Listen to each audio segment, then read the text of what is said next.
শুক্রবার দায়িত্ব বুঝে নেয়ার পর আজ প্রথম অফিস করবেন ঢাকা উত্তর সিটির নবনিযুক্ত প্রশাসক। এ নিয়ে আরও খবর জানাতে মিরপুর ২-এর সিটি কর্পোরেশনের আঞ্চলিক অফিস থেকে যুক্ত হচ্ছেন শাহরিয়ার জামান পুলক। পুলক, ঢাকা উত্তরের প্রশাসক কখন অফিসে এসে পৌঁছাবেন সে বিষয়ে কিছু জানতে পেরেছেন কিনা জানতে চাইছি, আর কোনো কার্যক্রম হচ্ছে কিনা এই মুহূর্তে? ধন্যবাদ ভাই।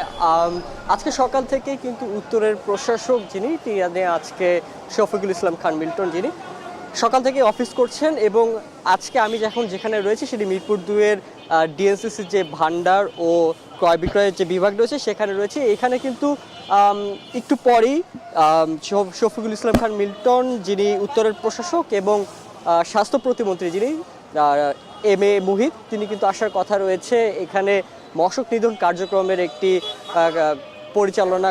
কার্যক্রম পরিচালনা করতে। সেই উদ্দেশ্যে কিন্তু এই যে মিরপুর ২ এলাকাতে যে ফুটপাথের মধ্যে অবৈধ স্থাপনাগুলো ছিল, যেমন বিভিন্ন ধরনের ফুটপাথে যে দখল করে বিভিন্ন ধরনের টং দোকান থেকে শুরু করে বিভিন্ন ছোট ছোট যে দোকানগুলো রাখা হতো, সেগুলো কিন্তু এখন উচ্ছেদ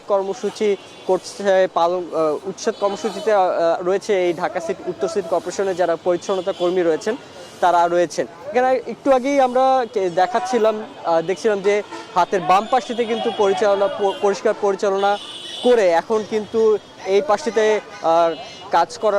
কাজে অংশগ্রহণ করেছে পরিচ্ছন্ন কর্মীরা। এখানে যে ছোট ছোট ফুটপাতের উপর যে দোকানগুলো ছিল সেগুলো কিন্তু তারা ট্রাকে করে নিয়ে তারা উচ্ছেদ কর্মসূচিগুলো পালন করছেন। এছাড়া যদি বলতে চাই, আজকে যেহেতু দ্বিতীয় দিন শফিকুল ইসলাম খান মিল্টন প্রশাসক যিনি আছেন তিনি কিন্তু এই যে এই কর্মসূচির পরে কিন্তু তিনি আবার তার যে উত্তর গুলশানের যে অফিস ডিএনসিসির যে অফিস সেখানে কিন্তু তিনি আজকে অফিস করবেন। তো এই ছিল আমার কাছে বর্তমানে মিরপুর ২ থেকে এই উচ্ছেদ কর্মসূচি সর্বশেষ।